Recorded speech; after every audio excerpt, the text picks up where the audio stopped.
in mercy. وَسَارِعُوا إِلَى مَغْفِرَةٍ مِّن رَبِّكُمْ.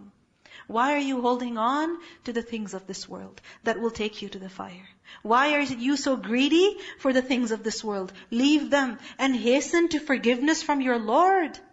You should be rushing towards forgiveness, not rushing towards this world. Rush towards a garden, a Jannah, which is as wide as the heavens and the earth. But it is prepared for who? For those who are righteous, those who are willing to give up 2,200 square feet. When they will give up 2,200 square feet, 3,000 square feet of haram, Allah will give them a Jannah which is as wide as the sky and the earth. As wide as the sky and the earth. Just look around you when you go outside. How massive this world is.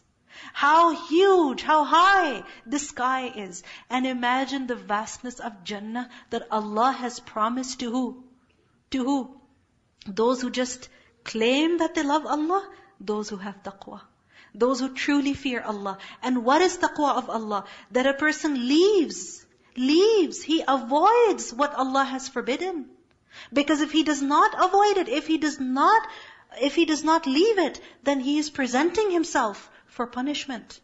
وَسَارِعُوا, hasten to forgiveness from your Lord, and a garden as wide as the heavens and the earth, prepared for the righteous. Who are they? الَّذِينَ يُنْفِقُونَ فِي السَّرَّاءِ وَالضَّرَّاءِ. They are those who spend in the cause of Allah during ease and hardship. And those who restrain their anger. Anger also can be controlled by who? By the one who is willing to give up his beloved expression of anger. Because sometimes we also love to show our anger. So the one who is willing to give that up for the sake of Allah, he can control his anger. And those who pardon people, and Allah loves the doers of good. وَاللَّهُ يُحِبُّ الْمُحْسِنِينَ. Highlight this. وَاللَّهُ يُحِبُّ الْمُحْسِنِينَ. Because the month of Ihsan is coming up. In hadith we learned that the strong person is he who controls himself at the time of anger. Why? Because he has overcome himself and he has also overcome the shaitan. He has defeated himself and he has defeated shaitan. And those who, when they commit an immorality or wrong themselves by transgression, they remember Allah immediately. And they seek forgiveness for their sins. And who can forgive sins except Allah? وَمَن يَغْفِرُ الذُّنُوبَ إِلَّا اللَّهِ. Sins have been committed. Mistakes have happened. But who can forgive sins except Allah? Only Allah can forgive. So don't wait and ask Him for forgiveness. Beg Him for pardon. And those who do not persist in what they have done while they know, meaning once they find out this is something wrong, they leave it.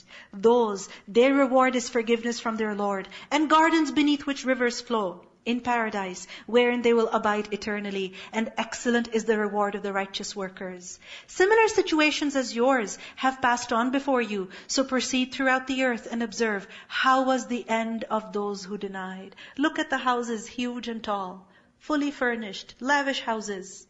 The owners are gone. Because the fact is that the places we live in, the things we enjoy, we only have them temporarily. Ultimately, where are we going to end up? In the grave. So look around. Allah says, travel through the earth. See what was the end of those who denied. This Qur'an is a clear statement. The message is clear. There is no ambiguity.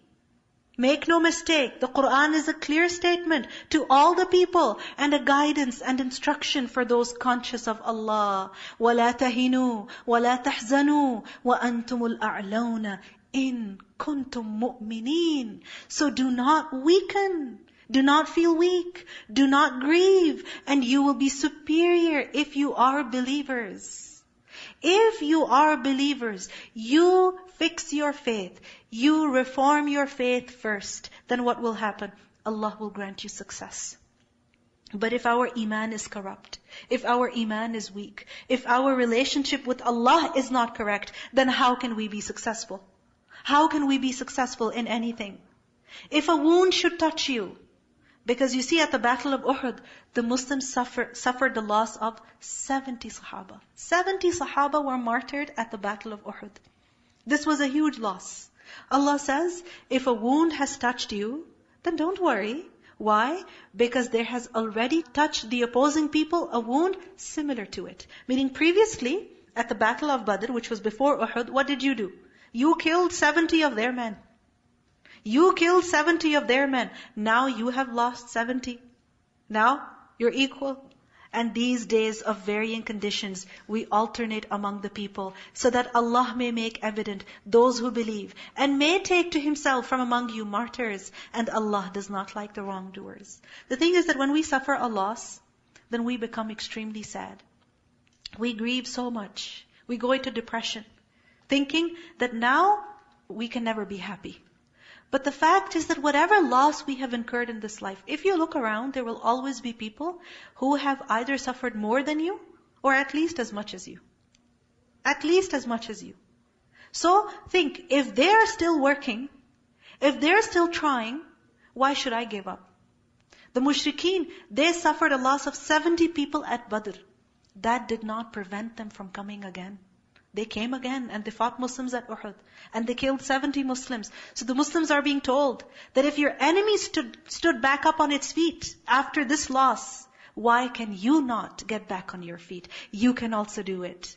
And remember, this loss is not really a loss. Because these 70 people who died, Allah took them as martyrs.